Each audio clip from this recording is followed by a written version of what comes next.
Oh man, What's happening, guys? chilling, dude. You out there in you out there in Germany? Yeah, I'm already. I got here yesterday morning, and I'm so jet I lagged. thought you was flying. I'm so jet lagged, bro. I swear, I slept. I left. I left the house. I left Phoenix at like 9:40. Yeah. I had to go to Denver and then flew from Denver, an overnight flight, and I slept on Denver flight 7 hours. And so I landed at 9 something in the morning. I came home to my parents' house. I'm sitting there. So I got so tired. I think like 3 o'clock. I had to lay down. I was so tired. I slept and then woke up like 1:30, 2 o'clock this morning. Been up ever since. Did you take a vaccine? Yeah, why? Yeah, I mean, because every time, we go for this with the thousands of people, you catch something. I think I catch something again. I tested negative last night for COVID, but I'm Oh, fucked. so you sick again? Yeah, fuck, man. Oh, that's what happens. That's what happens. Welcome to Miami. Exactly. Being around thousands of people. Yeah, I mean, that's what you're gonna have at the FIBO. Shit. Not me, because I'll be at my show. I'll be at my show. I'll be at my booth 1 hour. I don't have time. I told the guys, I said, listen, if you want to have a booth, fine, but I'm working. I got registration all day Friday. I got Saturday show and Sunday show. You're introducing your line and you're gonna be there for 1 hour. 1 hour. 1 hour. Exactly what's happening. Yeah, I can. Just tell them, if anybody have a question, come see me there. It's a good problem to have. Shit. They got people there. They got people there. Give out the samples. I'm not giving out no samples anyways. Yeah, but listen, they did this last fucking minute. You know, all of a sudden they wanted a booth at the FIBO. I said, guys, we were supposed to launch in India in June. Are you going there too? Huh? Are you going there too? He said he was. I'm going to India a week before my show in June. I'm going to India. Yeah, New Delhi, the Sheru. Yeah. Why, are you there too? No. I've been to New Delhi 3 times. Yeah. I'm gonna try to do a little bit more, maybe like an hour, 2 or 3 times throughout the day. Yeah, I have to see how it is with the show, But I mean, I got good people with me, so I'm sure I can sneak away and it's already it's planned like that though. I just don't know when right now. I have no idea. Chris, you're flying today. Is there something else I can help with? You heard my Siri? Hey, Siri, I can ask you fucking shit. You asking Chris, not Siri. What's going on there? How did this happen? I didn't know that I have a Siri on my laptop. Fuck. Now mine start too. Oh, she started responding to you. Hey, Chris, you leaving today? Yeah, right after this. What time is your flight? 5:30, something like that. Where are you going? It's 5:30. I'm going to Munich, and then from Munich to Cologne. Yeah. Oh, there's no direct flight to. There's no direct flight to Cologne. You got to go Frankfurt. Munich first for me, with the Lufthansa. Lufthansa. Yeah. That's a good airline. Are you? How long are you staying though? Till around. I'm gonna go from there to Cyprus. From Cyprus to Cyprus. What side? The Turkish or the Greek side? I think the Greek side. I'm not sure, actually, to be honest with you. And then we're going to Spain to some nutrition store in Spain. Someone in Cyprus, Spain. And Malta. I saw Malta somewhere. Malta. Yeah, Malta. Oh, Malta's beautiful. Malta's beautiful. I never been there. And then I'm gonna go to Dorian's for like 3 days and then come back. Oh well, you might 3 days. Oh shit! You said, "Oh shit, 3 days." We might never see you again. So next week Tuesday, where are you going to be? I'll be out there somewhere. I'll make it happen though. Wherever, I'll make it happen. Get I'll some, make it happen, brother. get some extra data. I'm gonna bring this.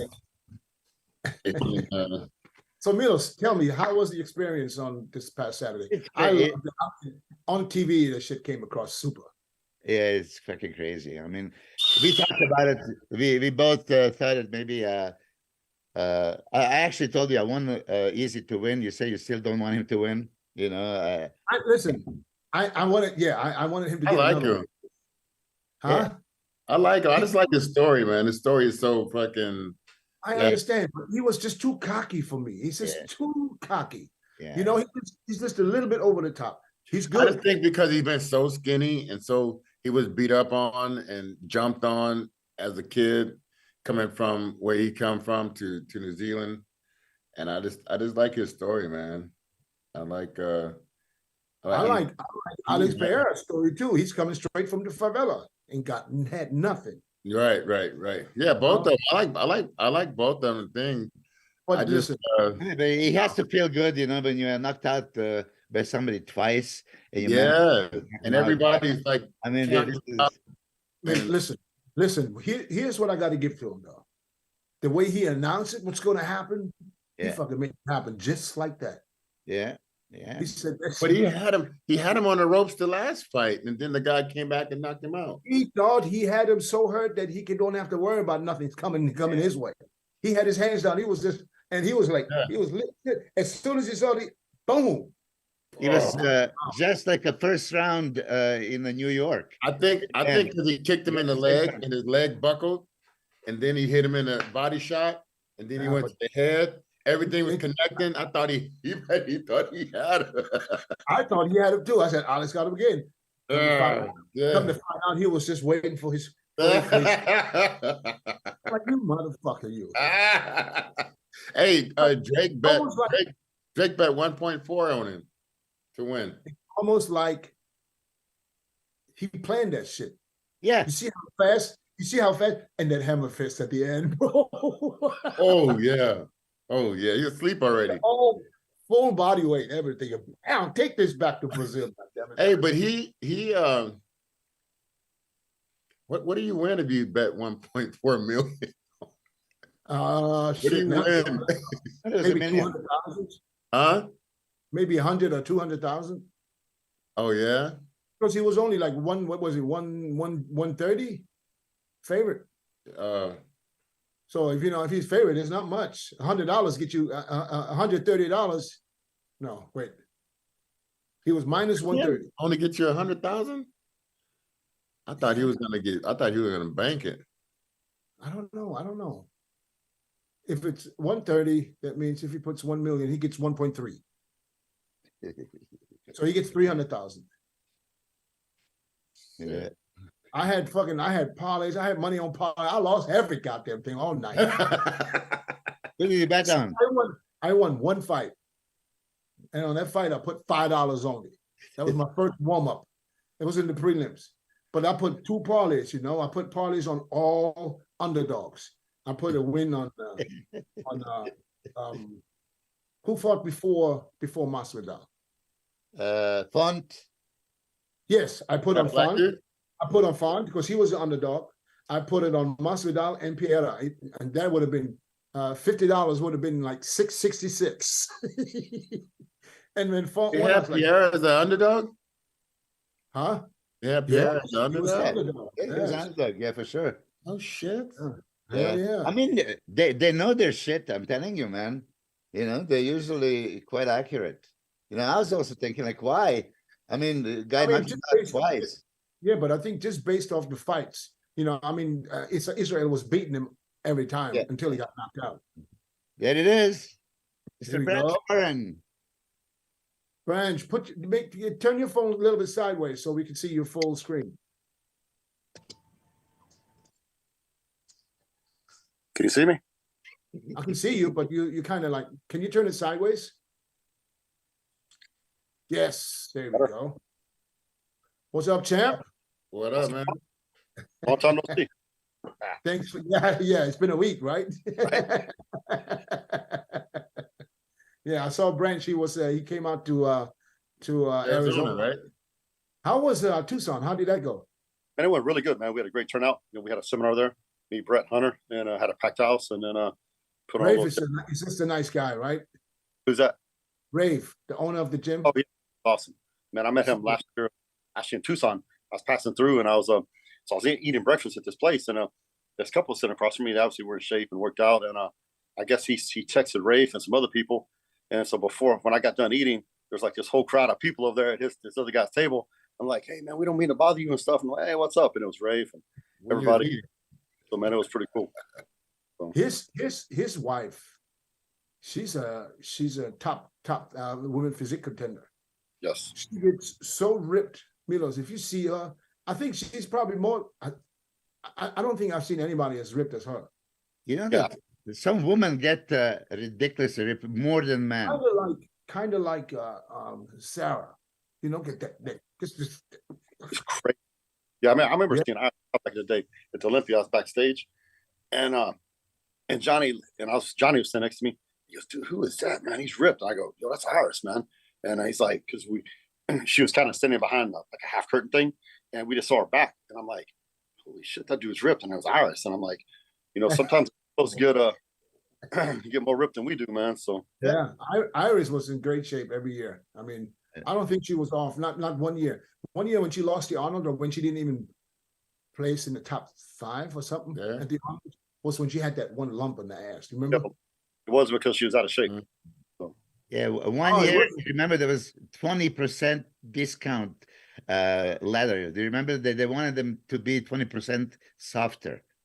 There was a 1 year. I don't know which year the IBB sent to the female competitor. Where's the scale? Where's the scale that tells you how much? That always comes up. That always comes every few years, something like that. Yeah, I think they just can't help it. You know, I mean, Coming from Branch, because Branch, you were known for your conditioning. God damn.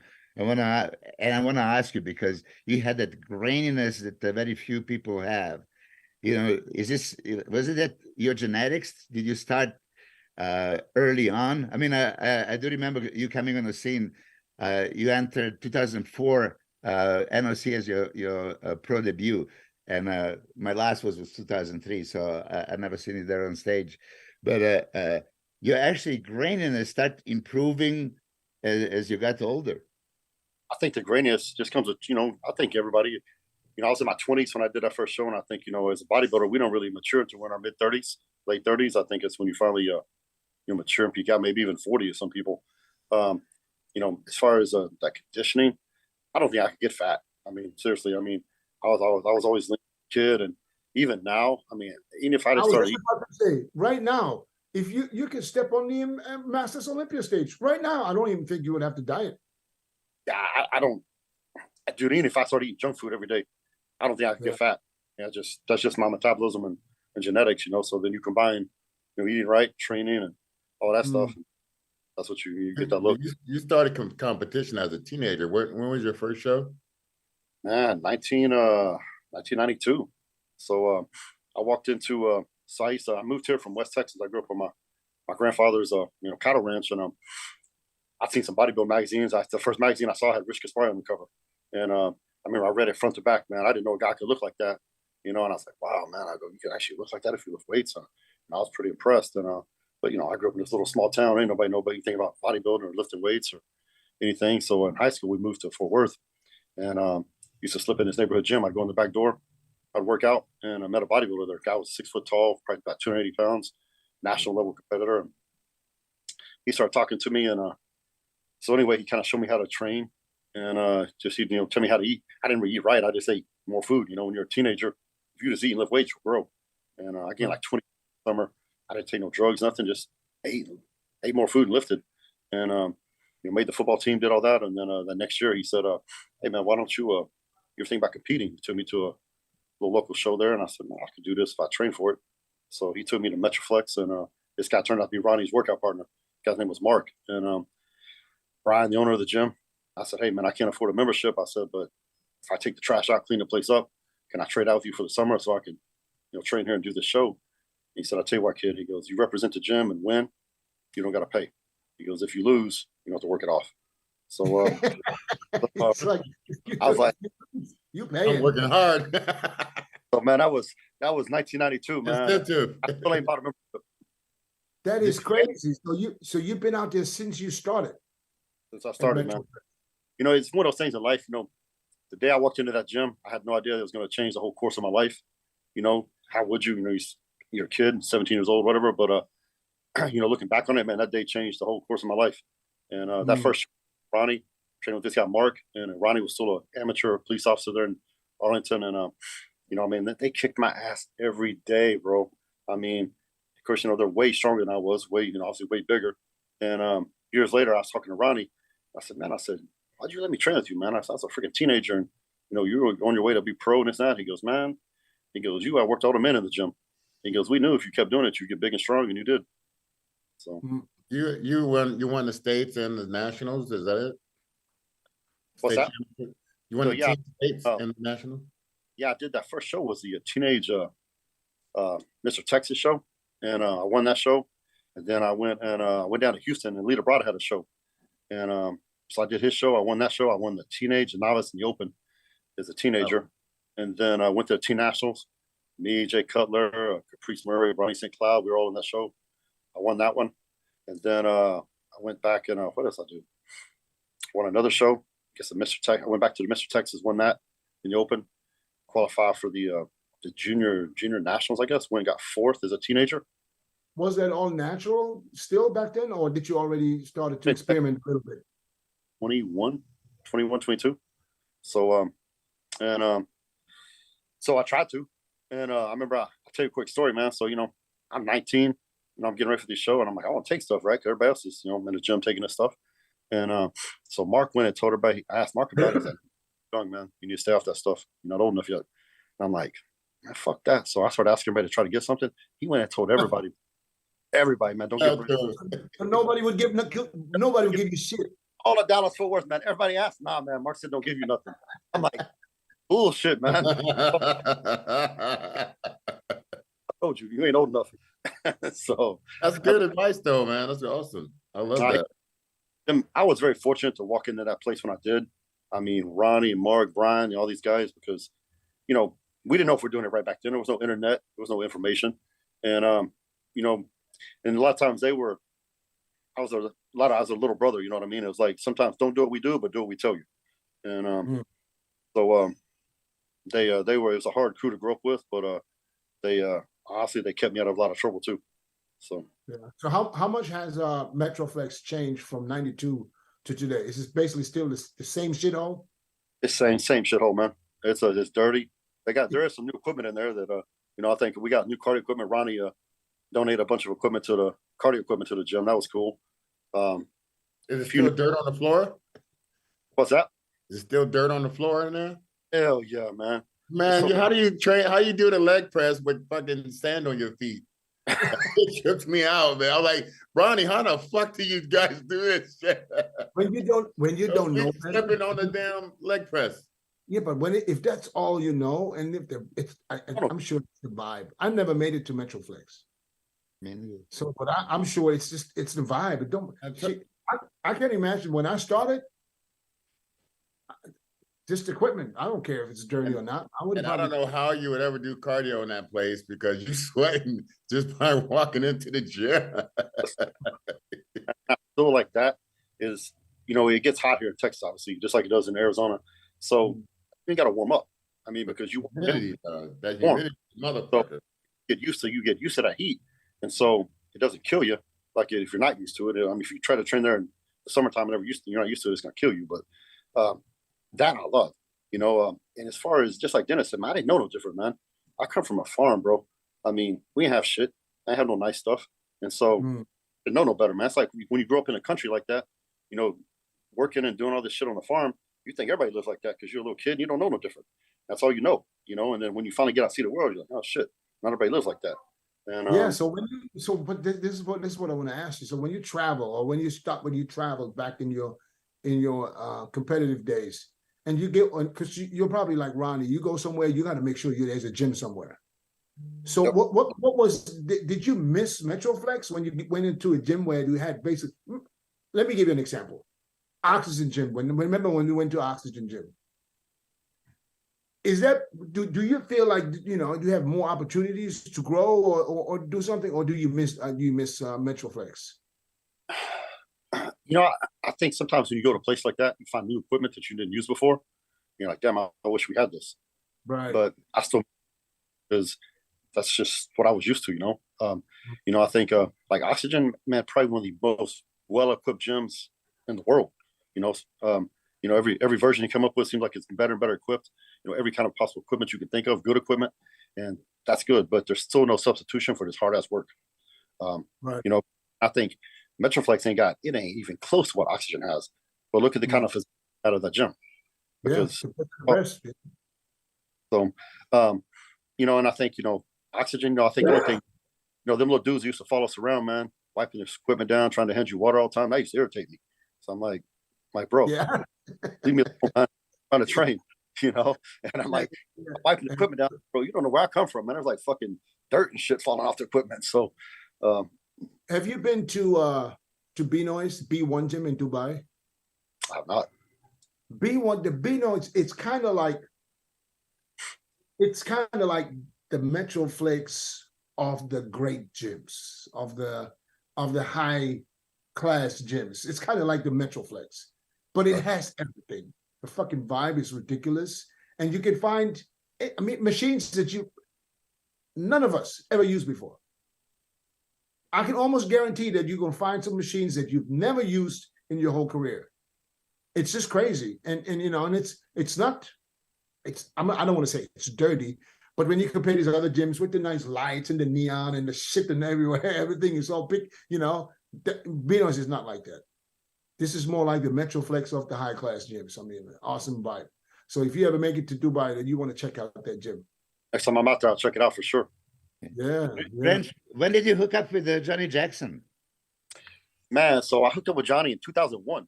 So the story, Johnny was out of the military. He got out of the military a few years earlier, and you know, we competed against each other several times as amateurs, and he always beat me. And when we did the junior nationals, the USA, you know, for all of our listeners who just get into bodybuilding, back in the day, it was really hard to turn pro. At the USA, they kept away one pro card, so there might be 200, 300 guys in the open division. You know, the different classes, they gave out one pro card. You could actually win your class at the USA championships and not turn pro. I mean, guys like Chris and Kevin and yourself, I mean, a lot of times you guys are battling for years and years up there to turn pro, and because it was hard. And but when you did turn pro, you were good. You could hang in the pros. So year before, Johnny won the light heavyweights. I got third in the heavyweights, and I think we did the junior nationals before that. And he won his class, the junior nationals too. I think I got third at the heavyweights, and so we're getting ready for the nationals, and he'd be in the gym same time I was. So we kind of on the same schedule. I'd be squatting, he'd be squatting. I know he's counting my reps because whatever I do, he'd do more. If I did 10, he'd do 11 or 12. And I'm thinking, fuck that. So I put more weight on. And I'm like, I'm gonna beat this dude, right? Because you know, we were cool with each other. We just didn't talk much. And so I put on more weight. Well, he put on more weight, tried to do more reps. And so this shit went on for quite a while because we trained at the same time. And finally we had a mutual friend. He said, hey, aren't you doing the nationals? I said, yeah. He goes, so is Johnny. He goes, man, why don't you train together, man? He goes, it'd be good for both of you. I was like, yeah, it probably would be. So next day I saw him. I said, hey, you know, train together for the nationals. He says, let's do it. And we trained together for the nationals. He won the light heavies. I won the heavies. We turned pro, and we trained together for the next 20 years. Man, So you guys turned pro at the same show. Same show. I think there's something to be said about training with someone that's, you know, that same caliber as you, and both of you guys are gonna get better because you're pushing, because you guys want to be better. Like I wish I would have trained with Dennis when I didn't know when he was that close, but you know, everyone's. If you wouldn't have fucking disliked me so damn much, we probably would have sessions in. You had a hit on me from day one. You and fucking Joe. That's not true. That's not true. Said Joe said, "Can you beat Cormier?" Yeah, but that's competitive. Not as a person. Nothing was ever personal. I always liked you, man. I'm just competitive. I just want to, and then we go on the stage. I want to take your neck, your jugular. I want to. That's competitive. Rip it out. I don't care about you up there, dog. I still never forget to call me a Pinto. That's in my mind. That's engraved. gonna take this to my grave. Chris, You gotta be. what he said, this is what he put in the magazine. Back then, it was social media. So when you read this was already said like months prior, right? So he said something like, yeah, because they came, because, I don't know why it somehow got, I just was. No, the guy said that you told me that I wasn't in shape. Hold on. And if I'm gonna look like that, you're not gonna die next year. And I was like, wait, what? Hold on, this is what I remember. I just was vocal, a little bit vocal, but not disrespectful. I just, was vocal and said, I'm coming after Chris. And then I guess it got to Chris, some interview, and he said something like, that's like comparing a fucking Mercedes to a Pinto. I was like, I said Ferrari. oh, whatever. Bro, but back then you say somebody's name, dog, they coming. I know. They coming. I don't know, What? Benji. I just got a video the other day about Melvin tagged me in a video from the 99, not 99, the 90, the 99 Ironman.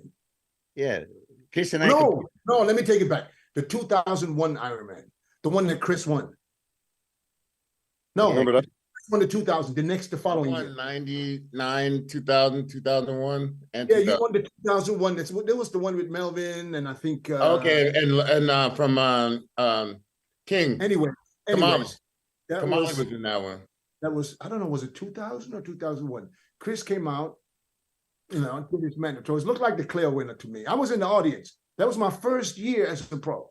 Okay. In the audience, Chris did his mandatories. I was like, that motherfucker. He came out, finished his mandatories. He walked off stage. While he walked off, he pointed right at me in the audience.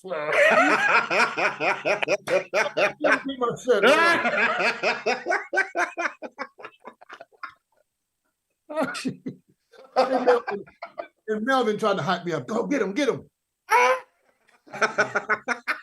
And we ended up posing in the fucking audience. Oh, okay. Melvin, you remember that? You remember me and Melvin? I mean, you have a button-up shirt on though. Oh no, it was a sweater. It was a sweater. Well, listen, 99, you and Melvin posed also at the Ironman video. I have it. Chris that's what was I'm talking second. about. Then That's a what I'm talking 99. That's a 99. about. 99. Yeah, Yeah. he pointed at me. And I was like, that's when I said, I gotta get him. I gotta get her. Hey, Chris, you don't care. know. Dennis was so pissed. This motherfucker calls me a Pinto.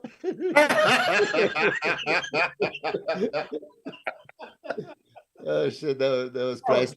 Bro, I said, I gotta get him. I said, I gotta get her. I said, I don't care if I die up in this motherfucker. I gotta get him. So, Branch, I mean, when you start kind of competing with Johnny Jackson and do the more weight, who could do more weight? Can you like bench or squat or deadlift more than who got who? So man, I could outbench him, for a single rate max. Deadlift, man, he'd kill me, man. I mean, he beat me by almost 100 pounds. His deadlift, he could pull like 830, 840. I think he got almost 850 in the gym one day. I mean, he legitimate deadlifter. And squat, man, probably about the same. For as a max. It's surprising how strong he is in his legs, and his legs never really showed it. Dude, everybody talk about his legs, and it's like, oh, you need to train. I'm like, dude, he's doing the exact same workout I did for 20 years. And that motherfucker would get it. And that just shows you genetics plays a part, man. People always ask how I got here. I was willing to work just a little harder than everyone else. Every damn day. If I can have hundreds of hours back, I'm gonna grab them. Spending hours prepping chicken, rice, and vegetables, F that. I rely on perfect nutrition. I rely on trifecta. Right. I mean, it wasn't for no lack of effort, I promise you.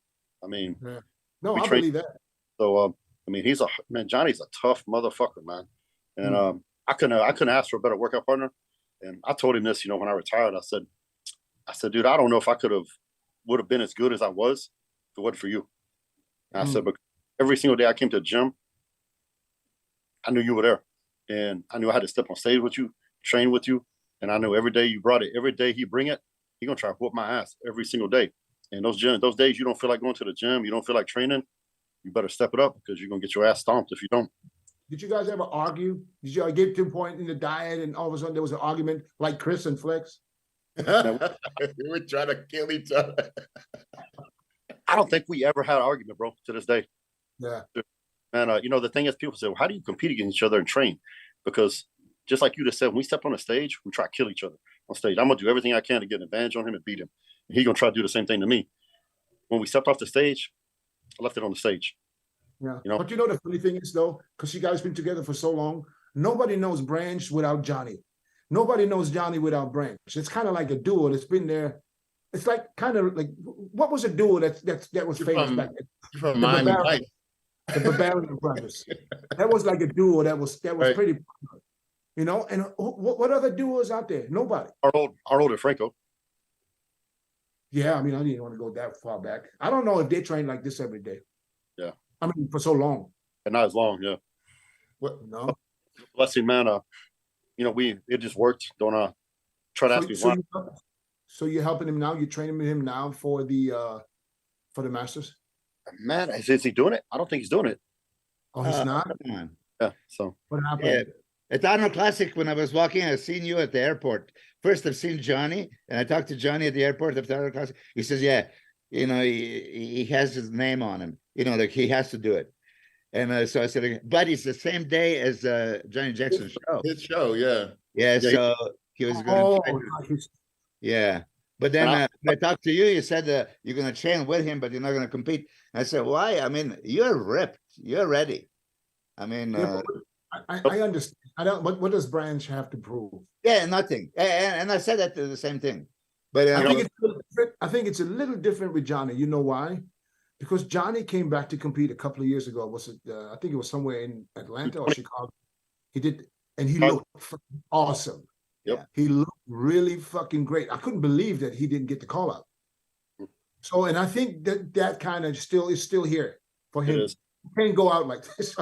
He's probably want to do something to make sure that he can go out and, you know, on top instead of somewhere where he's getting overlooked. I think he got overlooked. He still got all that muscle. Man, he could be legitimate. He could legitimately win that show if he gets ready for it. You know, I don't think he is, because his contest is the same day here in Texas that he promotes is that show. I think that's kind of a deal breaker for him. But you know, I told him, he called me when they announced it. He goes, "What do you think?" I said, "Man, I ain't." I go, "Brother, you can win it." I said, "I'll train with you for it." But I said, "I ain't doing it." And I said, for me, it makes no sense on any level. I said, "The money doesn't change how I live." I said, "I can't look the way I did when I was 35. I said, "And if I could, I'd go do the Open." And, and I said, I said, "Man, I played Russian roulette for a long time. I ain't taking all that stuff no more. Yeah. I'm done." I'll feel you. I'll feel you on that. Right. Not with it. You know, Yeah, I get it. A lot of messages too. Oh, you can still do it. You can still. You have no injuries. Yeah, thank God. Yeah, Exactly. exactly. I did a lot of shows back to back, you know, but I started a lot of preps already tired of sticking myself, or like I didn't want to have no part of it, man. Like, Yeah. and I have a whole show to do, you know, and I was like, Even if you still would be able to do that, Chris, I'm gonna be honest to myself. I remember when I came back after 2 years.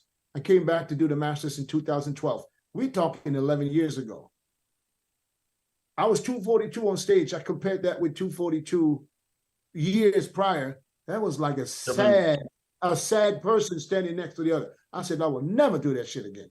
yeah, Never. yeah. There's no way. Even though you feel like you get a pump and you feel like, oh yeah, my weight's coming up. Yeah, you look like shit.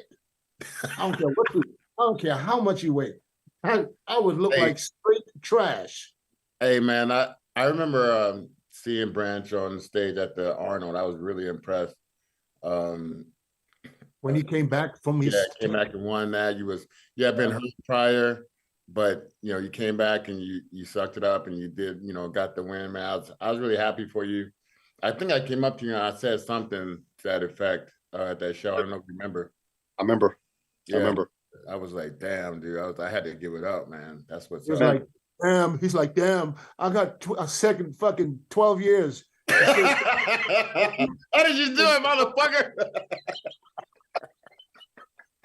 He had to say something to you. Yeah, I had to. But you just won your second one in a row. I was like, God damn. Yeah. And, you know, When you guys do a show and like somebody like, man, that he impressed me today, man. I gotta go But get what's more impressive is in what time frame he managed to go through this to the surgery, get and heal up, get back into training. Well, how many months was it? 6 months? 8 months? 6 months, six months. Yep, 6 months, 2 weeks.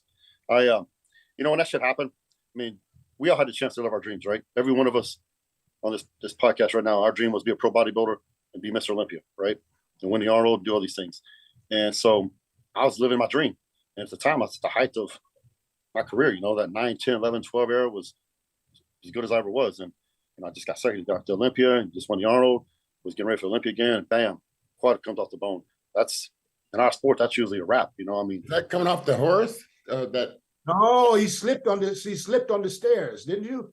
I was walking out of a restaurant, man. I flew to Atlanta to do an appearance for Rope Man. And normally when I was about 8, 10 weeks out, I didn't travel. Well, I said, all right, man, I'll come out. I said, I'll fly on Saturday morning, guest post for you, and I'm going to catch a red eye back home. He's like, cool. And so my buddy picked me up. He wanted to go eat. So we went to a restaurant. I'm walking out. It's raining. I step off the curb, man, and I slip, man. If I take my left foot steps off, it's like the handicap spot, all that paint. It's raining. My foot slides, and my right foot catches the lip of the curb. And I'm trying to stop myself from going down. And fuck, man, that concentric force, it just popped right off. And I'm like, I hit the ground. I'm like, fuck, what was that? And I go to grab my knee, man, and that muscle that's supposed to be right there ain't there no more, man. It's already put up. No. And I'm like, bone right there, and then my kneecap, and I'm like, oh man, you gotta be kidding me, right? And Oh no. it's pouring down rain. My buddy's like, get up, get up. I'm like, fuck, I can't. He's like, you serious? I'm like, yeah, man, I did something bad. He helps me get up. I get in the vehicle, and I'm like, dude, I just ripped my quad. He's like, no, you didn't. I go, yeah, I did. And he's like, man, let's go to the hospital. I go, what are they gonna do? I go, ain't do a fucking thing. I call my wife. I said, book me a flight. I'm going to the airport. And we stopped at CVS. I got a crutch and some ace bandages and some freaking like Tylenol or whatever it was. And got on a plane, came home. I called my surgeon.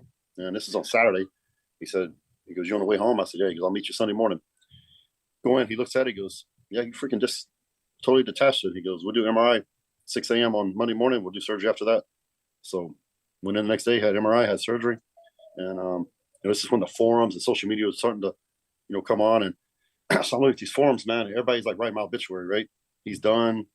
Nobody comes back from that. It's over. And I'm sitting there thinking, I'm like, man, I've worked my entire life to get right here.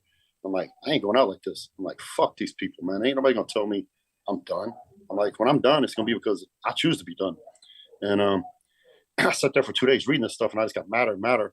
And I'm like, you know what? I'm gonna overcome this, because once the bad life ain't fair, right? Bad shit happens, all of us. And when it happens, what are you gonna do? You gonna let it beat you, or you gonna overcome it? That's your two options in life. And but you're different. You're different breed, Branch. You're not no. But no one wants to be in the hospital talking about the person would have fucking laid at home for like a year before they even really start training. Normal person wouldn't even think about being back on stage 6 months later. I mean, that you're a different breed. You can't compare yourself to average people. I told my wife, I said, hey, I'm gonna do the Arnold. She goes, in 6 months. I go, yeah. And she goes, you better start eating. So she went in the kitchen and cooked me a big thing of freaking chicken and rice and put it in my lap. I started eating. And that's when I began my Arnold prep. And so on Wednesday, how much weight did you lose? Any weight? Man, I did lose a little bit, maybe like 8 pounds or something. But I went right back. I was already trained for Olympia, so I was already 30 days. I was in good shape. 30 days out. I mean, so I remember you came to the Olympia in crutches. I remember that. I just kept training, and I went to the gym that weekend, and I came in on crutches, and Johnny was in there training because he's getting ready for Olympia. He goes, dude, what are you doing? I said, I'm gonna train, man. He goes, you're fucking crazy. I go, I'm gonna do the Arnold, man. He goes, fuck it, let's go. And did your doctor give you the green light to train? Fuck no. So he told me, man, he said, it's gonna be a year before you can even think about training quads hard or competing. And I said, yeah, well, we'll see about that. And I just did it. How long after the surgery did you start training legs? Man, I waited 6 weeks, because you got to wait 6 weeks for the tendon to reattach itself, to the bone. And then the leg injuries, you got to get range of motion back, because you've been immobilized for 6 weeks. So, man, I couldn't bend my leg. Milos knows all about this because he had the same. Yeah, I had it. In my right leg. Same thing. My patellar tendon exploded. You know, so but I know there was like a nightmare going into first just a range of motion. You can just bend this much and then a little bit more and a little bit more and stuff like that. So, oh my God. So you did this in a 6 weeks. I mean, which of course doctors will tell you not in a million years you should do it. But listen, that story, like Daniel says, you built differently. After 2009, you were second at Olympia, right? Which I watched you, but 2011, 12, I was not in the country, but I was just seeing the pictures and all that stuff. And I was always just super impressed. I was gone for like 7 years. I didn't actually see you compete, but I know you did the British and that you won, and then you went back to Australia and won. What did you win? Like 10 shows total? Yeah. And yeah, I think 10 shows I won, a couple Arnolds, and man, I had a blast, dude. I wouldn't trade that time for anything. Man, competing with You know what the funny thing is though, Branch? Nobody even had you on the radar to do anything huge. You know what I'm saying? Kinda. But to be honest, nobody Yeah. really thought. I realized how good Branch got when he beat me in Charlotte. Charlotte, 2005. Yeah. You know, that's when I said, "Fuck, this dude is better than I thought." Chris, why you laughing, man? Because he's a fucking computer. 2005, yeah, sure. I'm like, oh my Oh, because it was a battle with me and Branch. God. He know that shit like the top of his head. What? Like No, he we about it did yesterday. We did battle. 2005. Yeah, in 2007, New York. I mean, those are two shows that the Branch was first and you were second. I was there coaching in 2005, Charlotte, and then 2007, New York. What year? He beat you both times? Yeah. No, wait, slow down, guys. Yeah. Let's go. Step by step. 2005, he beat me in Charlotte. Yeah. A couple of weeks later in Olympia, I beat him. Let's get it straight here. Okay, he didn't run away from you yet. Not quite. Let's get that straight. 2000. When we went to the Arnold together. Not Arnold. New York, and I remember 2 weeks later was Colorado. Me and Branch, we said we're gonna go back and kick ass. We both suck ass when we all we both got beat by just about everybody in the goddamn show. Yeah. Oh man, that was so fucking disappointing. Dude, that's so bad. I was like, I remember sitting there, I look at you, I go, he's like, what the fuck, man? We can't even make the goddamn top 5. We just beat them all like 2 weeks ago. I'm like, I know, man. It was so Yeah, 2007, New York. Yeah, it was Branch first, Dennis, you were second, and Dennis Wolf was third in that show. I did in New York when Chris did at the Arnold. I got second every fucking time. Yeah. New York. Yeah. man, 5 that Charlotte show, man. I remember going to it. I thought you were gonna win. Because I remember I think, fuck, man, Dennis James in the show. I'm like, fuck, you know, and because you were good, man. And I think when did you place 4th at Olympia? 2003. Yeah. And so I went in and we get there prejudging, and my buddy was there, and he's like, I go, what do you think? He goes, man, I think you might win, dude. I go, really? He goes, man, I think so. I'm like, no fucking way, man. And because I mean, Dennis was fucking huge, bro. I'm like, there's no fucking way. And when they called my name out at first that night, I was like, I know, I can remember. You're like, wait a minute. I still got the fucking picture.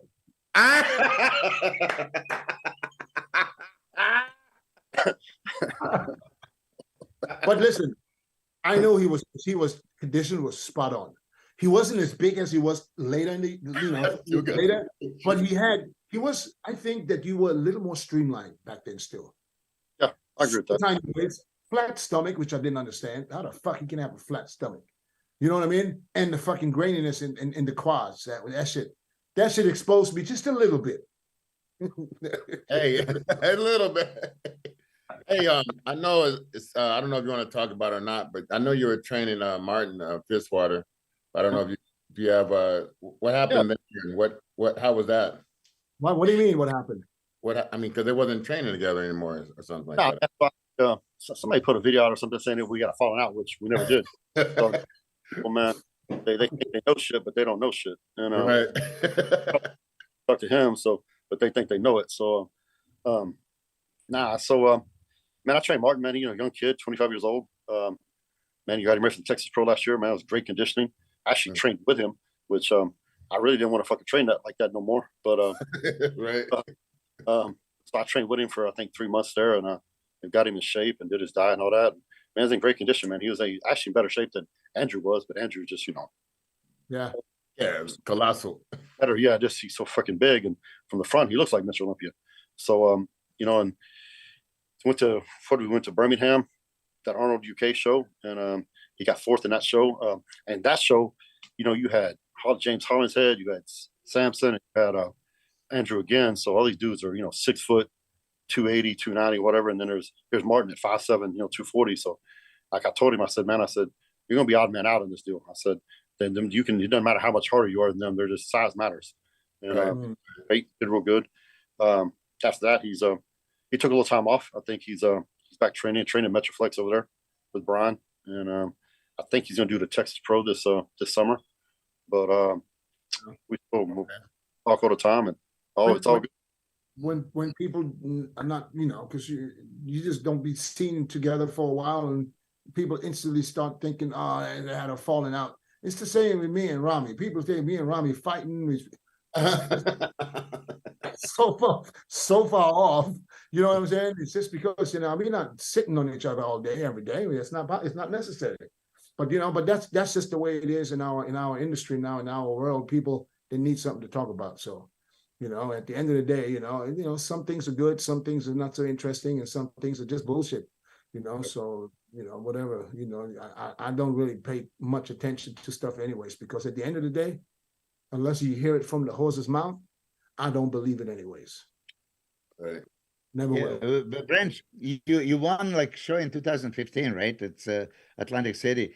And why did you retire? I mean, you were still winning the shows. I think you gotta know when to say when.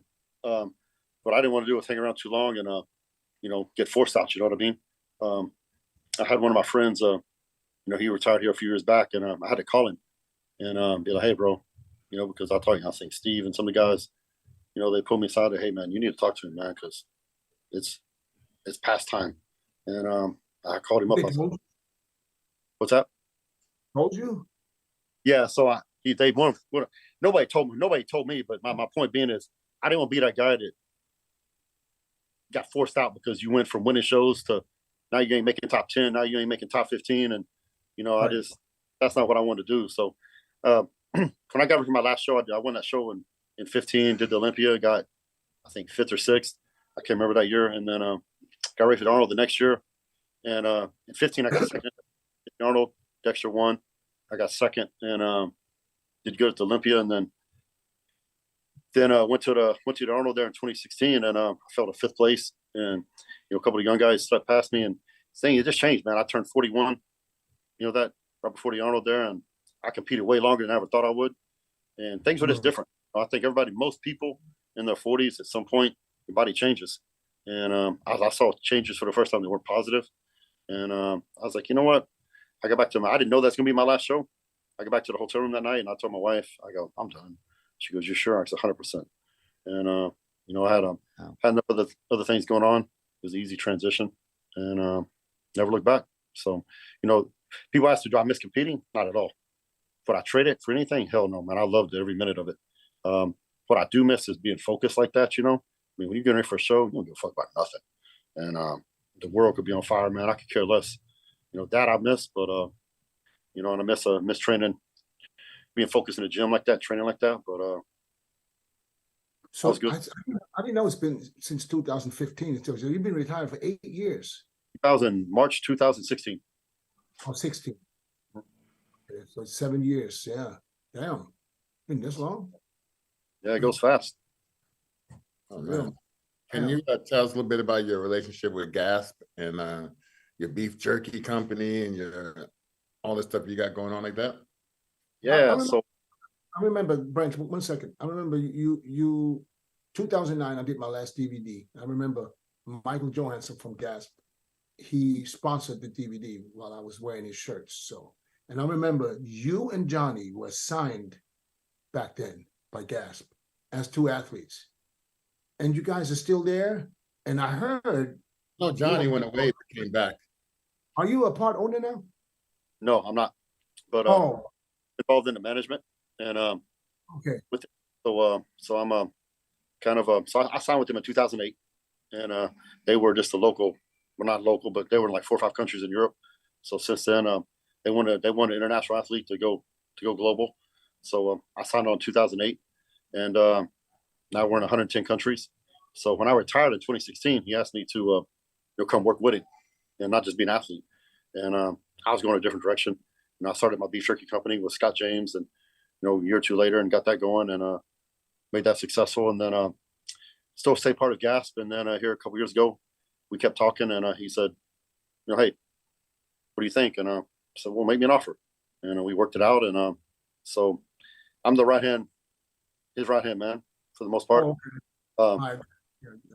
I'm glad you cleared that up, because I somehow was told now you are part owner of GASP. Can you give me a jacket? But Can you give me a jacket, brother? What you want? I need a new jacket. A warm, but something that's gonna keep me warm. What's wrong with the Louis Vuitton jacket now? Is it is there holes in it? What's happening? The L came off of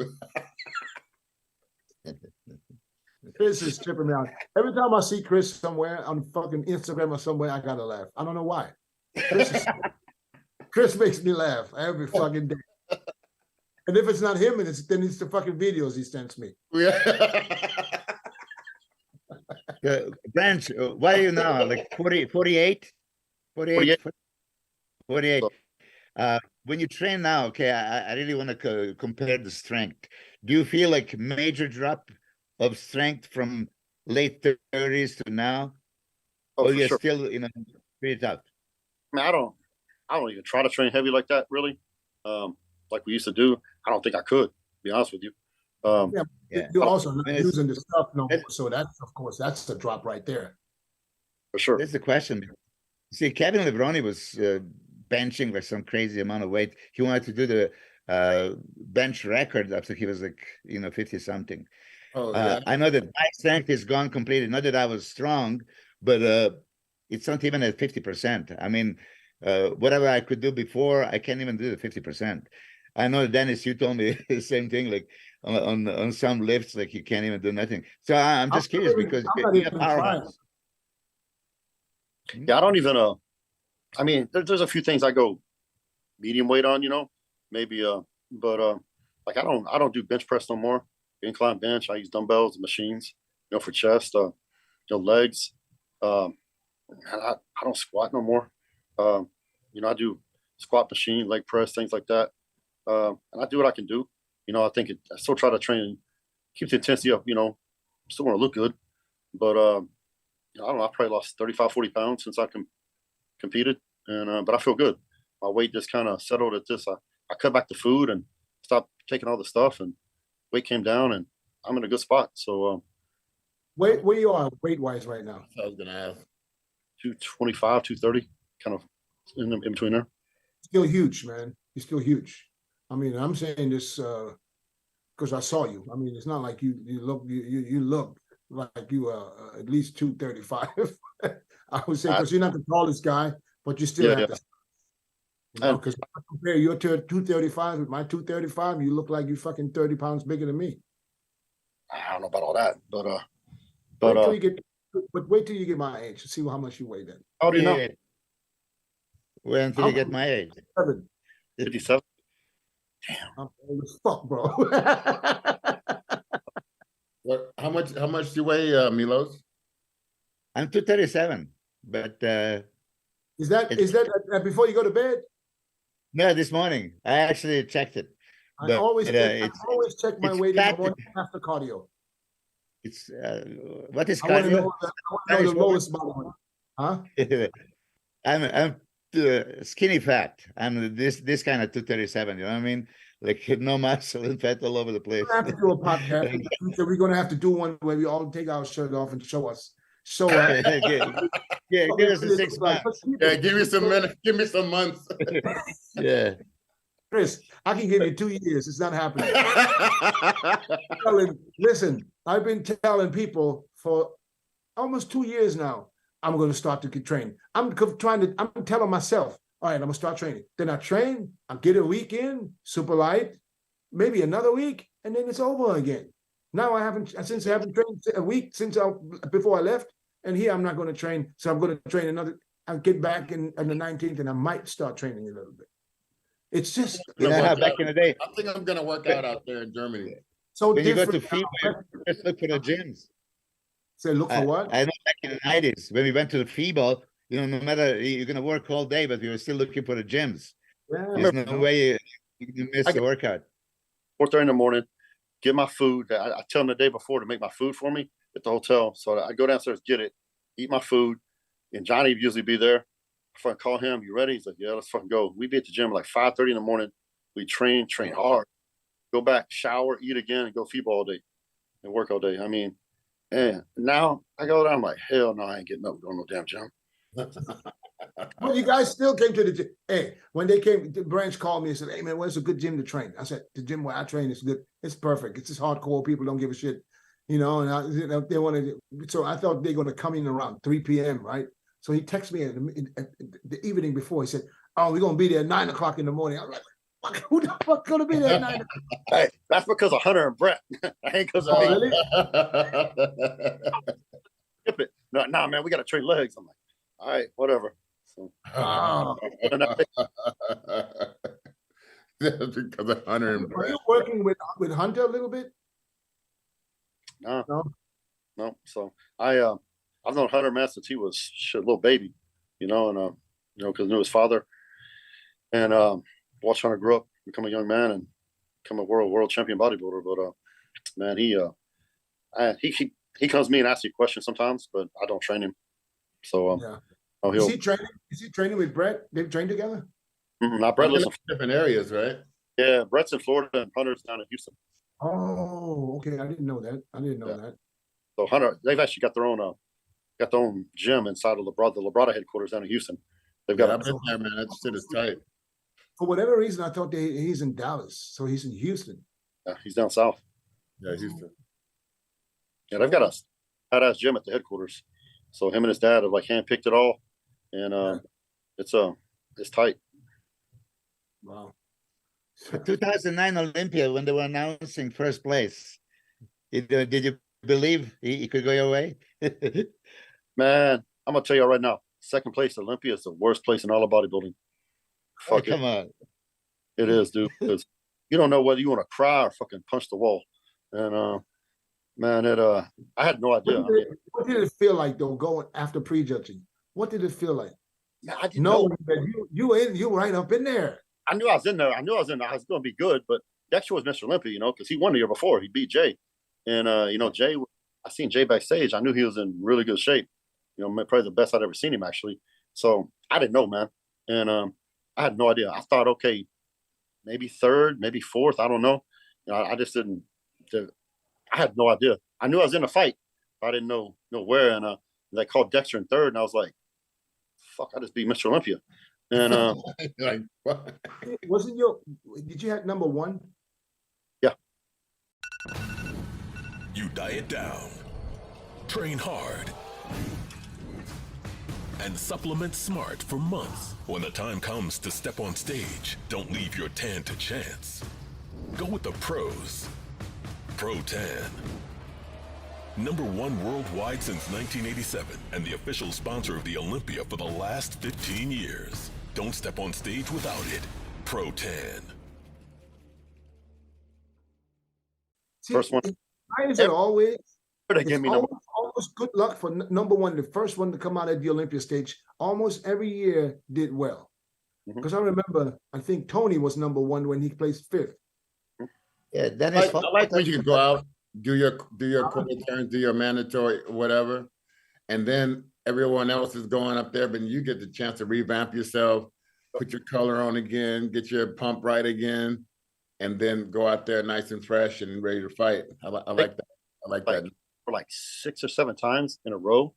And I don't know if it was by design or is it just luck of the draw. I don't know how it worked out, but I embraced it. I told him, I was like, dude, I'll be number one every time, because just like you said, you go out there first, do your thing, you come back before you need to fix your tan, your oil, regroup, pump up again.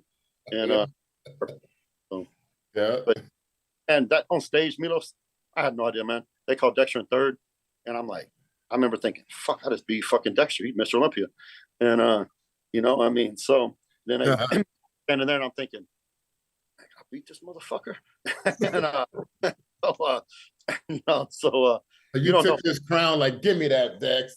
I watched it just a couple of days ago. That's what I'm saying. Because in your face, I could see that anticipation and all that stuff. A couple of years ago, days ago, there was on Instagram somewhere. Yeah. But let me put it this way: 2007, I don't think Jay looked good. And then 2008, That's awesome. Dexter beat him. But 2009, he came back looking crazy. You know, you agree? Yeah, and your conditioning was freaky. So similar type of physiques. I mean, it could go either way, but you know, shit. I was just wondering. It's what do you mean? It's a worse place. Like, But it was, but first we got, losing. yeah. I mean, I wish I would have got second at the Olympia. Yeah, I wish too. I mean, Jay was great in 2009. You know, we got to say it. So you went probably against the best Jay ever. Yeah, and you know, looking back on it, people say, "Oh man, you should." I'm like, nah, you know what? Size matters. Let's be real here. It's Olympia. Size matters. I mean, Jay's taller than I am, weighed more than me. Best condition he was ever in. Was I a little touch crisper than him and a little tighter? I was, but he outweighed me probably by, I don't know, 25 pounds or something like that. I don't know exactly, but he's a bigger dude. What was your stage weight back in the Olympias? Back in 2009? And I was 242. 242. Yeah. You know, that was some of those shows I came a little bit heavier, some a little bit lighter, but that was probably what would you say was your all-time best look? What year, what show?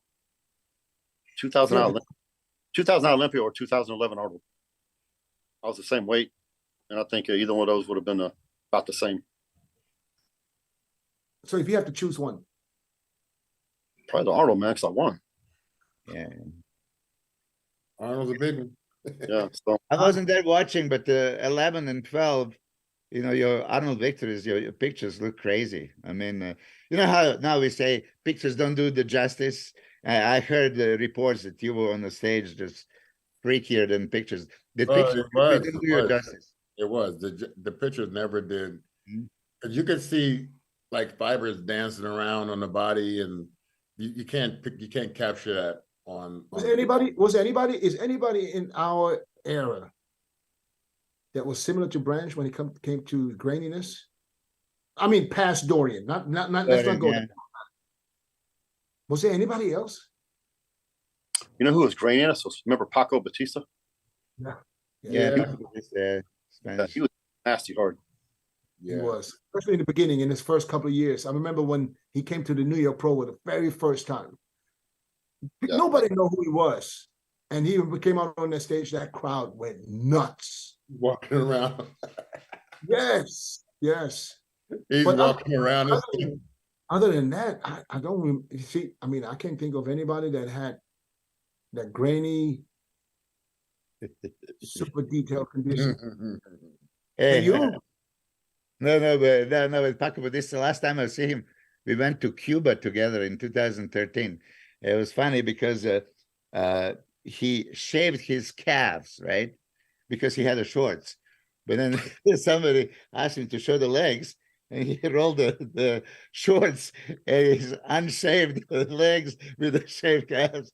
That was my last picture of it. Oh, man. Whatever happened to him? I don't know. He disappeared all of a sudden. I remember Yeah. I competed against him in 2009. He did was it 2009 or 2010 when I did the last time I qualified for the Olympia was, I think it was Spain. I think he was there, and that was also the last time I saw him. I don't know what happened to him. I haven't heard from that guy in long.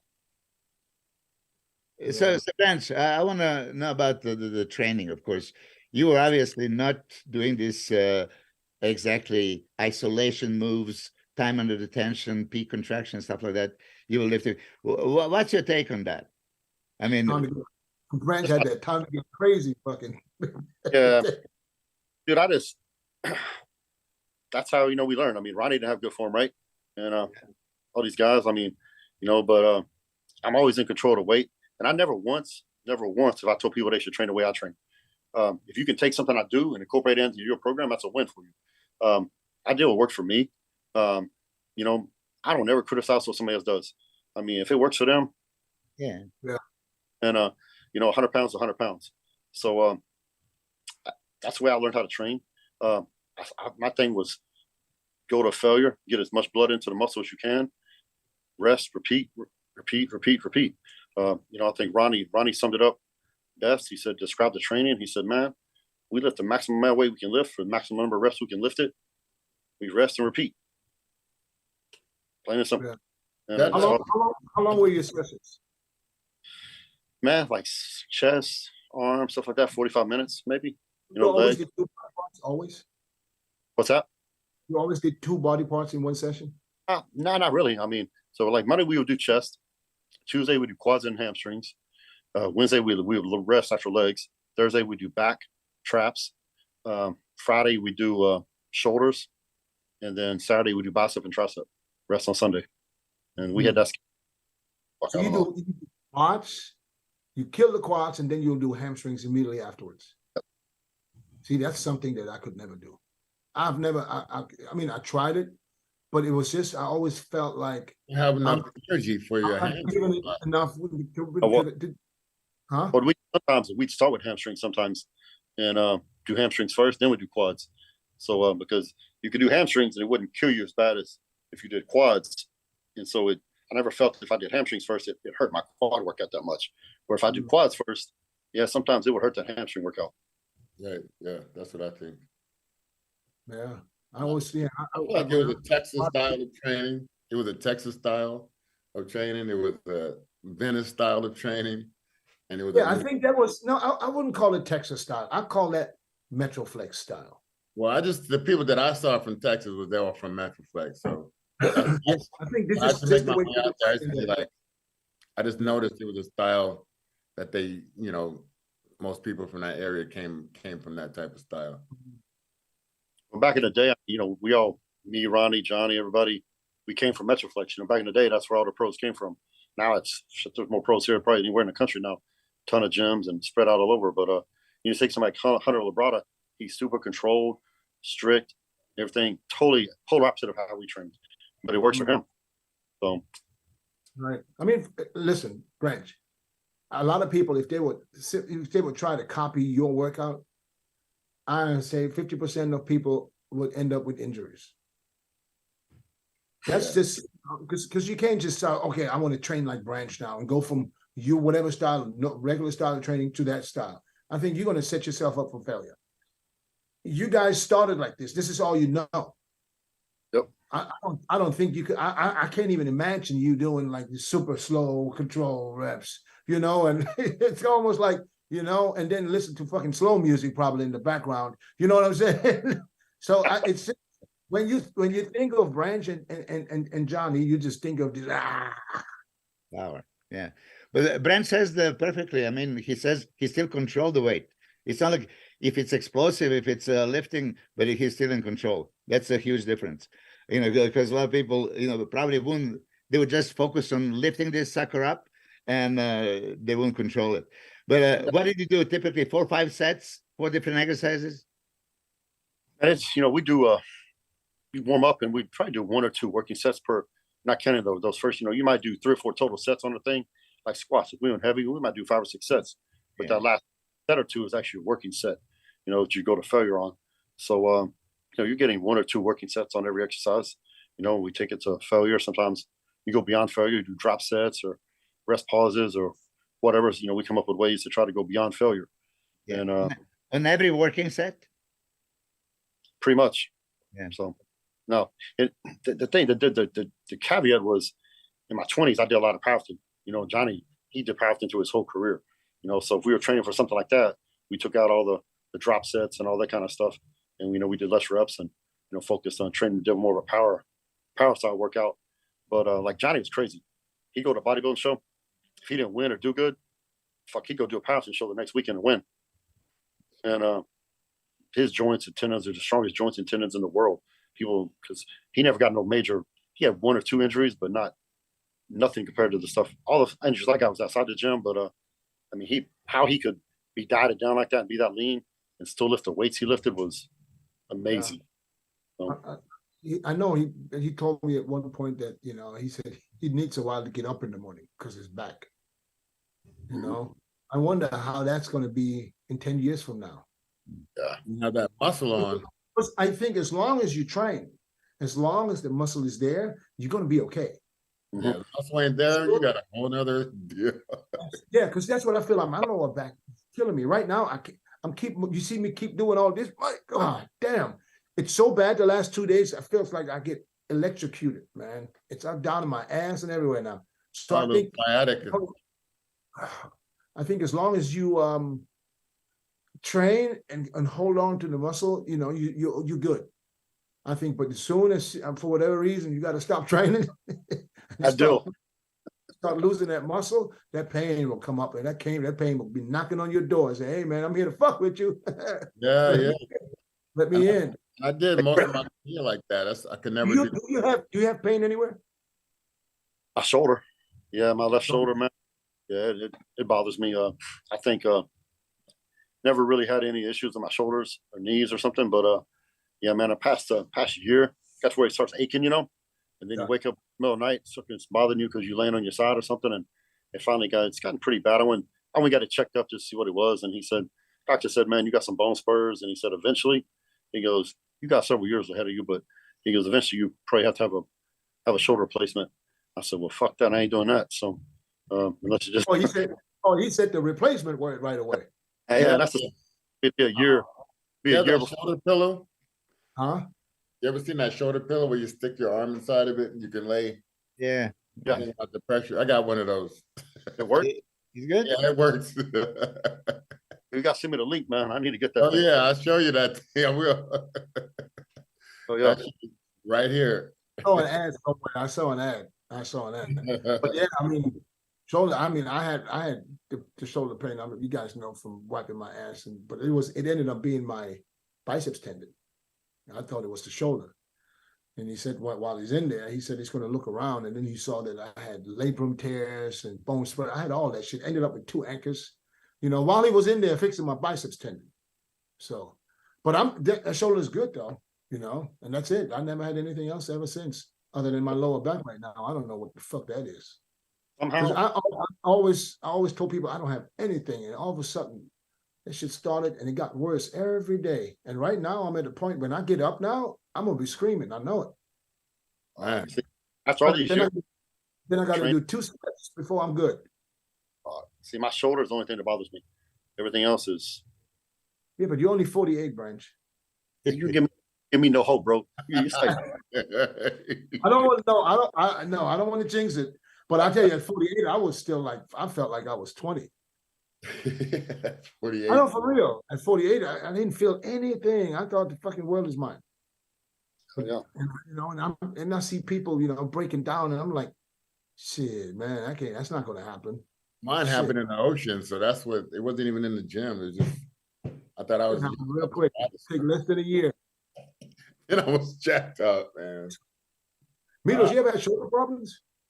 Yeah, I had a shoulder surgery. I had a 2001, and back in the day, this is exactly how it was.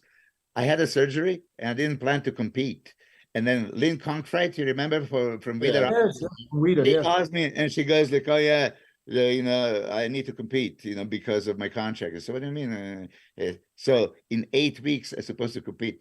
And then somebody from the office came, I remember, and I was in the brace, but I had to take it off and act like it's okay. So I competed 2001 Canada and NOC after 8 weeks of training with shoulder surgery. I had a bursa sac, impingement, and then the shave off the bone and all that stuff. Back then, if you couldn't really perform, you weren't gonna be living that long on that contract. Yeah, but you see, I didn't want to lose the contract because 99 I competed in every show, and then 2000 I skipped, and now 2001 I had to do that, and then 2002 I tore my quad. I said, God damn. And then 2003 I was going to actually ask for a special invitation for the Olympia, you know, because I qualified there, but I didn't get it. So 2003, I was thinking maybe I can be specially invited. But Sean Ray said that he's going to be asking to be specially invited. So I said, I'm going to do the Night of the Champions. And there was not enough time and I screwed up. And that was my pretty much last show. Did Sean Ray ever get a special invite? No, never. I was about You to know, say, I don't I remember. told him, like, he screwed me up. I could have probably possibly, have a whole year, to prepare. Yeah. But it was probably already handed out to Gunter. Yeah, Gunther already did had it it. 3 times, right? I don't know. I don't know how many times did he qualify it for real. I don't know, Yeah, but I know he yeah. got a lot of. He's the only one that got the 3-time invitation. But Branch, you're also a passionate hunter, right? And so you have all the wild game. Are you eating a wild game? Yeah, so man, I used to diet on wild game, man. Bison, elk, venison, things like that. So Man, know, I love that so much. I still want to come out. I still want to come out. I want to take him up on that. I didn't get a chance yet. man, I want to. I'm gonna tell you what I want to do. I want to shoot them damn things off the fucking helicopter. That's what I want. Helicopter? Come Yeah, on. yeah. Yeah. told you it's open invitation, brother. I want to do it. Hey man, so I wanna come too, man. Nah, but yeah, I Yeah. still hunt.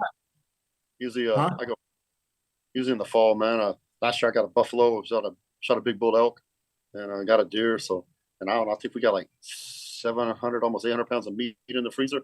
I got What like 2 months big do- freezers. What months And do of course- you hunt? What's that? What months do you hunt? Man, usually in the fall, like October, November, September, October, November, usually when most of the hunting seasons are. So now the Okay. pig thing, wild boar thing, we do that year round. That's 12 months a year, man. So no bag limit. You still do it with the knife though, or you shoot him now? Shoot. Man, we mostly shoot them, man. The dogs, we did that. I did that since I was a kid. I grew up doing that and did it up until probably about 5-6 years ago. We did it pretty regular. It's just, man, with having all those dogs and all that, man, you got to work them. You got to hunt them to keep them sharp. And man, I'm so busy, man. It just don't make sense no more.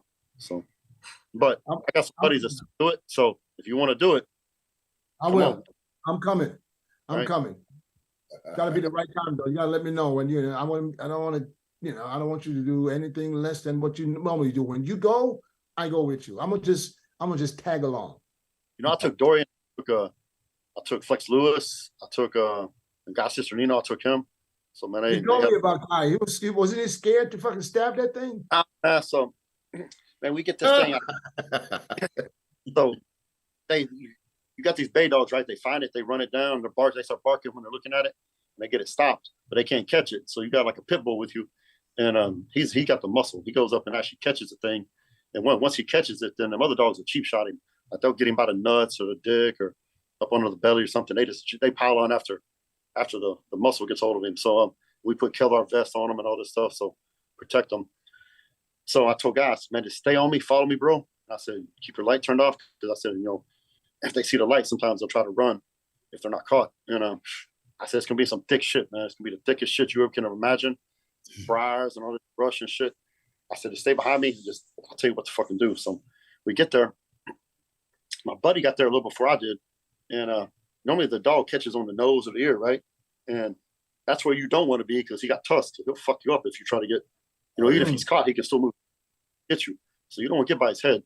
So I get there and I see my buddy. He's there with the dog, man. The fucking head. It looks like.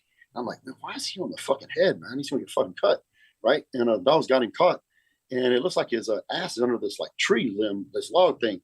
So the other guy? You're supposed to get him by the back leg, stretch him out. And the other guy knifes him. I'm gonna let guy stab it and kill it. Well, what I didn't realize, the dog cut the thing on the ass, and so my buddy's got the other leg. And I thought it was his front leg, but he had him by the back leg like he's supposed to. I flipped this fucking log out. His head was under the log somehow. This fucking thing comes up and tries to get me, right? So I'm like, fuck. So I grab it by the ear and I just fucking throw it to the ground. I got my knee on it. This thing's like 250 pounds. It's trying to get up and it's Oh fighting for my his life. God. And he's trying to fuck get me. This thing's going nuts. And guy is standing there. I go, stab this motherfucker now. Damn. I'm the catch dog now. So I got this fucking thing by the ear. It's going fucking nuts trying to get me. And I'm trying not to get fucking cut, trying to hold it down. Yeah, man. So it was a pretty intense There you go, situation. Dennis. Did you stab him? There you go, Yeah. Dennis. Now, guy, he stepped No, up. I don't think I could stab it. I don't think I could stab it. I shoot it from distance. I went turkey hunting one time, and that shit freaked me. It freaked me out, man. Yeah, he's calling him. He's all calling him, and then the turkey thing. He's gonna come and mate, and get some pussy. So he's coming over. He lands over there. It's a big old thing, and I hear him land. It sounds like a person. They're just so big and heavy. I didn't expect that.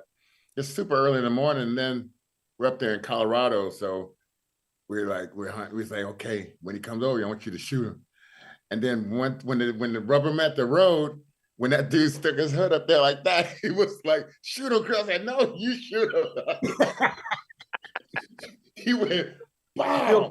Man, yeah. He shot him in the face, and that thing started flopping on the ground. Felt like a grown-ass man flopping on the ground. I was like, and then even when it come to take a picture with him, the feet are so big. I felt like I had a dead body in my hand like this. Dude, I was like, oh my God. I'm from California, man. We don't get down like that.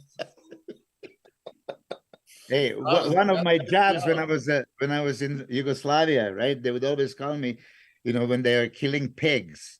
So I supposed to go there, and when they push the pig down, I supposed to grab for back legs, and they would cut the throat, right? And of course, when they put the pig down, and I'm holding, and he's like kicking like oh my God. And that's what they call me. Oh, Mr. Bodybuilder, oh, come on here. Man, that pig was thinking, I don't want to die. Yeah, I'm trying to live. Can you imagine somebody holding your legs and somebody coming? Yeah, that brings the memory. Hey man, can you send me some of that meat? I want some of that meat you got. Send you some. There's a higher protein, less fat, more iron, less cholesterol, anything you can think of. I love wild game. It's just expensive. you can find it. It's the healthiest meat for sure. We should go down there and we should get our own. Good. I'm ready to rock, man. I'm ready to shoot. What do you guys think, Branch? This is a question for you. What do you think about Biden trying to get rid of all the assault rifles? Never happened. Never happened. Nah, that's man, I don't know if there's something like, I don't know, 400 million guns on the street, 20, 30 something million, maybe more assault rifles, or assault style rifles, whatever you want to call them. Never happened. It's it ain't gonna happen. I think such a hot button that if they try to take them off the street, we'd have violence. So maybe not taking them off the street, but make them illegal. I don't think it'll happen. They did it one time before in the 90s. What's that? I said, I hope not, because I'm not giving my shit away, because you never know what's going to happen in the streets. Yeah. I'm in Arizona. I want to be able to defend my castle. Yeah, and I think we saw that during the pandemic and all that. Some people, first time people went out and bought guns for the first time, bought assault rifles, handguns, things like that, because I think that's what that taught everybody. When bad shit can happen, and you can't depend on the police, man, for your safety. You got to defend yourself and your family's protection. Oh, yeah, it's right here, right now. That's right. This matters. All the police do, when seconds count, police at best are minutes away. Sometimes it might be way longer than that, if they even fucking comes. And most of them dudes do a good job, man. They do the best they can do, but it's still, if you ain't prepared to take care of yourself and defend your own family, then you can end up in a bad situation. And I think, and because of that, I don't think they'll ever be able to ban assault rifles or handguns, either one. And I think they've already kind of ruled on that a little bit, because that's a handgun and assault rifle is quickly becoming one of the most popular forms of self-defense. And it's in the Constitution. They can't take that out. So I think I don't think they'll be able to ban it. They may be able to do things like magazine capacity, something like that in some states, but as far as actually banning the weapon itself, I don't think they'll be able to do it. Yeah, well, I hope not. Shit, I hope that the damn ammunition going to get cheaper now, because that shit in the pandemic, that shit went up. Yeah. Shit, it was like I used to buy 1,000 rounds for $250. And all of a sudden, in the middle of the Double. pandemic, that Double. shit went up $1 a fucking round. Yeah. Crazy. Something like that. 1,000 for 5 something. Huh? About 1,000 rounds for 500. Now they 500? I got it for 500. Yeah. I can shoot you a website you order off of, and you can like 9mm rounds, get them for like 25 cents. What about 223s or 556? $1 a round. Yeah, see that's what I'm saying. It's like it used to be 25 cents. 223 was like, yeah, it never was 25 cents, but it was a lot, probably 50 cents. I bought them for $250. Did you really? Yeah, when I got my my AR, and that was it's been a while too. It's like 6-7 years ago. And AR is straight as an arrow, man. You can't mess with that AR. Yeah, 10 years ago, hell yeah, they were super cheap. But Yeah. and everything got expensive now, bro. Eggs even expensive. So I still got about 2,000 or 3,000 rounds just for the Civil War. When the shit kicks in, I'll be ready. ready. You rock and roll. I will have one gun in each fucking window so I can run from room to room. But you never know what's going on, man, with this bullshit. I hear Hey, you. is Trump gonna go? You think they're gonna go through with they're getting Trump with the 34 fucking counts? Man, I don't know. I think it's all political, man. I mean, there's something I think is- I think it's helping him. it is. I think I read a poll. His support has gone through the roof. Yeah. And it ain't justice, bro, in this country. You know what it depends on? What side you're on, what side's in power. Yeah. Yeah. Oh. Well, I mean, like with all that bullshit, oh damn, my back. I can barely breathe. I'm Yeah. talking about it. I'm gonna end up in fucking I know. tonight. I never thought I'd see all these warriors on here talking about what hurts, what. Oh shit, man. I gotta be on my feet this weekend. Oh, fuck. That's crazy. Yeah. Anyways, listen, Branch, I appreciate you coming on, my man.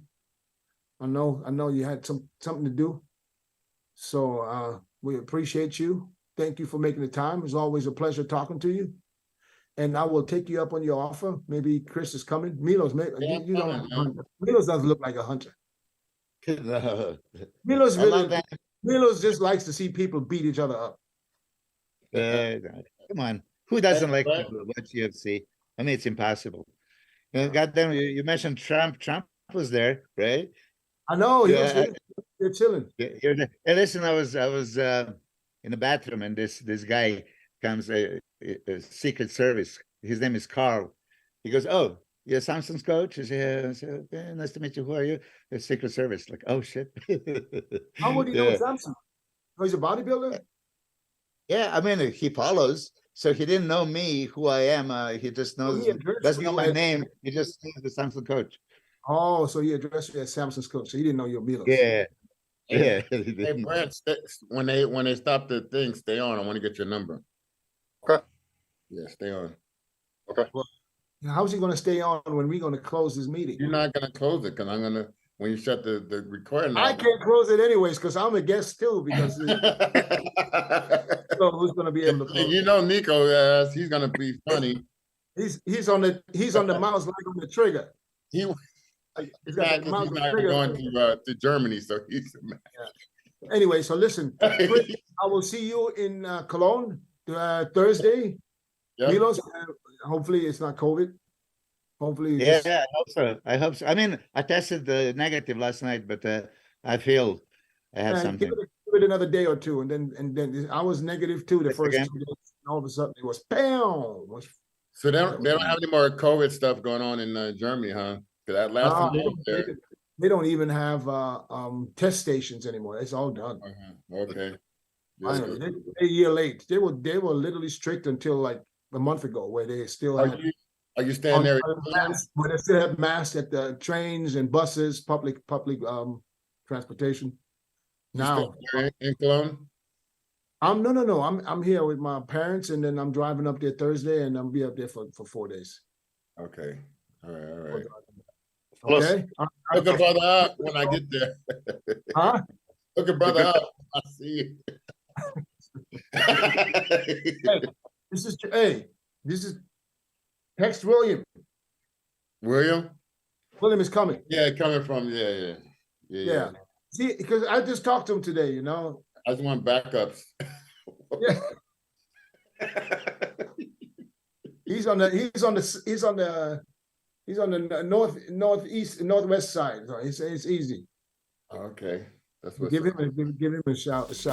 All right, guys. Thank you so much. I appreciate you all. We'll see you guys soon. Take care. Bye.